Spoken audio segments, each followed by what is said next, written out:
Assalamualaikum warahmatullahi wabarakatuh dan salam sejahtera saya ucapkan. Saya Nur Syafiqah Najla binti Cik Supian bersama rakan saya iaitu Wan Nur Atira binti Wan Sulong dari PISMP Sains Semester 1 ambilan Jun 2022 akan membentangkan berkenaan kapasiti pedagogi pembelajaran bermakna atau KPPB 2022 yang telah dilaksanakan di kampus kami iaitu Institut Pendidikan Guru Kampus Sultan Mizan. Berikut merupakan ahli kumpulan saya iaitu Wan Nur Atira binti Wan Sulong, Najian Aini binti Muhammad Yusri dan saya sendiri iaitu Nur Syafiqah Najla binti Cik Supian. Berikut pula merupakan para pensyarah yang terlibat dalam KPPB kali ini. KPPB kursus yang terlibat pada semester ini bermula dengan merungkai kurikulum. Pada peringkat ini, setiap kursus diteliti maklumat kursus atau MK, terutamanya hasil pembelajaran kursus ataupun HPK, pentaksiran berterusan, topik-topik yang terlibat dengan tugasan-tugasan dalam pentaksiran berterusan setiap subjek juga telah diteliti. Setelah dirungkai, terdapat 3 kursus yang boleh digabungkan secara interdisiplinari iaitu kursus SCES 3223 dalam bentuk penghasilan produk digital, SCES 3233 dalam bentuk penulisan kertas cadangan dan yang terakhir adalah MPU 3221 dalam bentuk penganjuran dan pameran.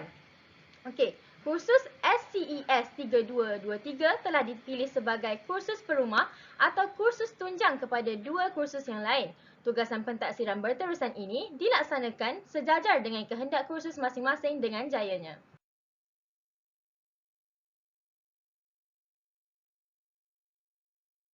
Hasil dari merungkai setiap HPK dan topik-topik ketiga-tiga kursus yang terlibat, satu pemahaman yang menghubungkan ketiga-tiga kursus tersebut telah diperolehi. Pemahaman yang menghubungkan ketiga-tiga kursus ini turut dikenali sebagai The Big Idea. The Big Idea yang diperolehi dalam KPPB kali ini ialah eksplorasi teknologi menjana masyarakat sejahtera. Bagi menjawab The Big Idea yang dikemukakan, setiap kursus wujud dengan EQ-nya yang tersendiri. Dengan terhasilnya EQ, kami lebih memahami setiap tugasan yang hendak dilakukan dan mulai faham berkaitan ketiga-tiga subjek dengan big idea yang dikemukakan.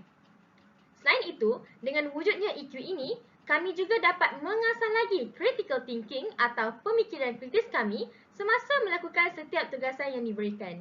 Melalui KPPB yang dilaksanakan ini, kami belajar banyak perkara. Antaranya, kami belajar berkenaan penyelesaian masalah epidemiologi yang kami pelajari iaitu penyakit kardiovaskular melalui pengamalan gaya hidup yang sihat. Selain itu, kami juga belajar mengaplikasikan penggunaan nanoteknologi dan nanomaterial dalam merawat epidemiologi yang dipelajari. Dan akhir sekali, kami juga belajar untuk memanfaatkan penggunaan digital dalam menganjurkan pameran dan persatuan. Seperti yang diterangkan sebentar tadi, tugasan bagi kursus SCES 3223 adalah penghasilan platform digital iaitu Google Site. Penghasilan Google Site ini membolehkan kami menyelesaikan masalah epidemiologi ini dengan mengamalkan gaya hidup sihat. Selain itu, penghasilan kertas cadangan dalam kursus SCES 3233 juga membolehkan kami mengaplikasikan kegunaan nanoteknologi dan nanomaterial dalam merawat penyakit kardiovaskular. Penghasilan kedua-dua tugasan ini memerlukan kami untuk sentiasa berkomunikasi dengan berkesan antara rakan-rakan di IPG serta pihak luar seperti rakan pembelajaran yang terdiri dari anggota perubatan di beberapa buah klinik serta pelajar asasi sains dari beberapa buah universiti.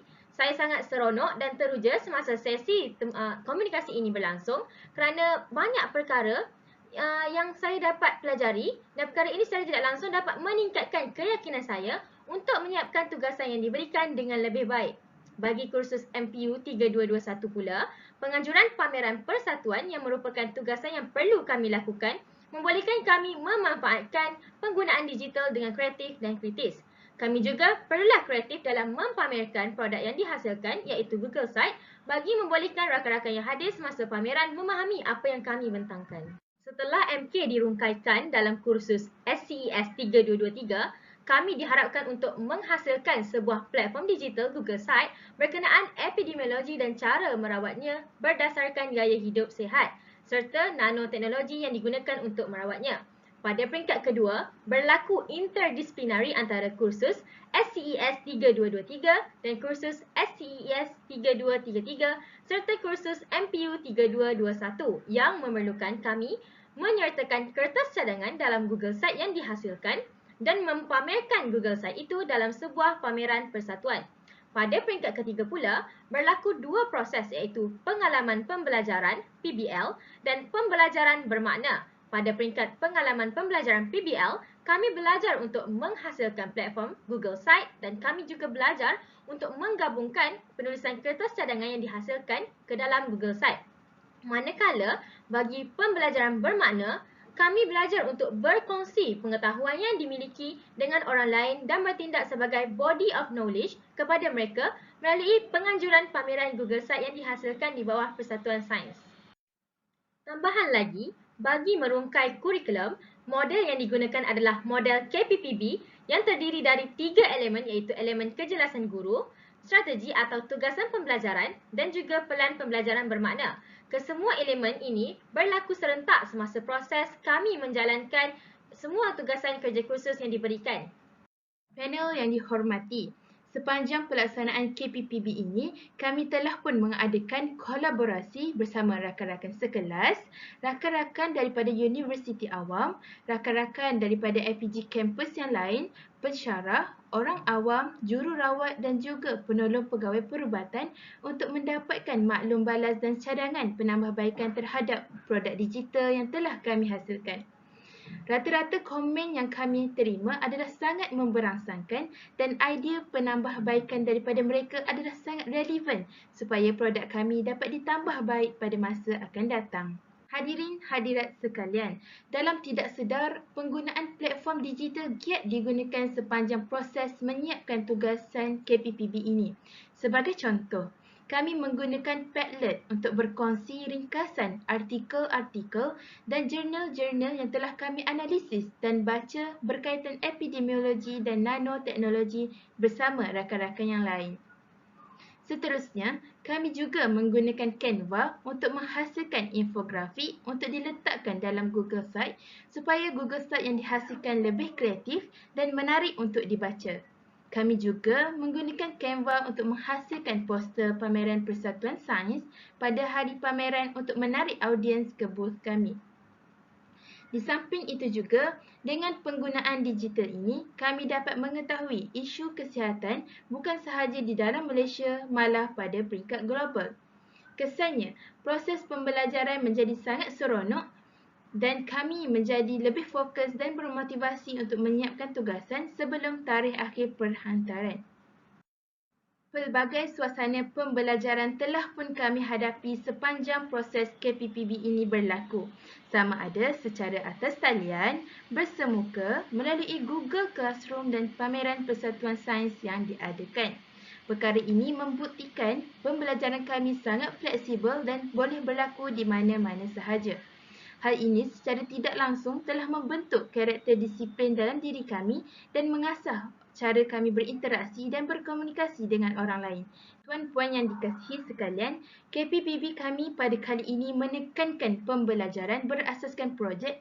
Sebagai contoh, untuk kursus SCES 3223, kami diminta untuk menghasilkan Google Site tentang epidemiologi dan cara merawatnya dengan amalan gaya hidup sihat dan penggunaan nanoteknologi. Oleh itu, kami memilih penyakit kardiovaskular untuk menyiapkan tugasan KPPB pada kali ini.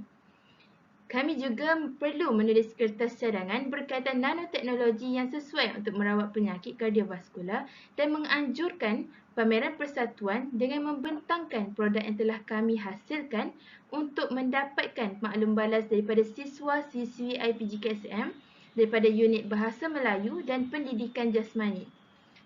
Di sini, jelaslah pembelajaran bermakna telah berlaku kerana pembelajaran tidak terhenti setakat kami sahaja, malah ilmu pengetahuan yang diperolehi dikongsi dengan orang lain melalui produk digital, penulisan kertas cadangan dan penganjuran pameran. Ini merupakan kerangka 3E, ini pula merupakan kerangka 3R. Produk digital Google Site yang telah kami hasilkan berada di kuadran keempat iaitu kuadran D kerana semua aspek yang berada di dalam taksonomi pengetahuan dan model aplikasi dapat diaplikasikan sepenuhnya.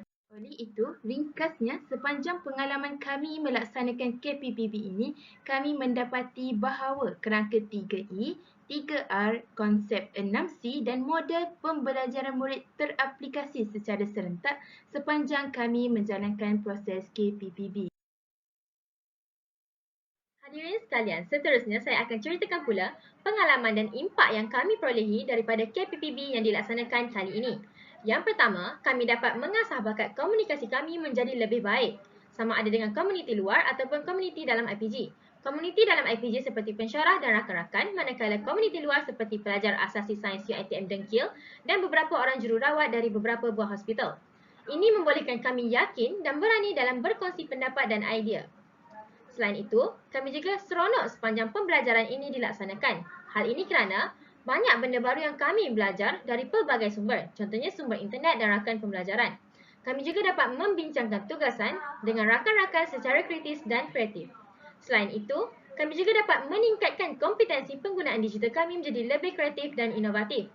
Hal ini jelas terbukti dengan penghasilan Google Site kami yang memerlukan kami untuk menjadi lebih kreatif dalam menyusun semua isi bagi memastikan Google Site kami menarik dan sesuai ditonton oleh semua pihak. Kami juga berasa sangat gembira semasa menerbitkan Google Site dan menganjurkan program pameran persatuan kerana dapat berkongsi pengetahuan yang dimiliki bersama dengan rakan-rakan yang lain.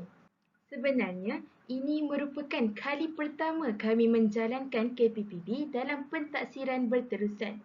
Saya dapati bahawa pelaksanaan KPPB ini sangat menyeronokkan dan menarik kerana ilmu yang saya peroleh dapat saya kongsi dengan orang lain.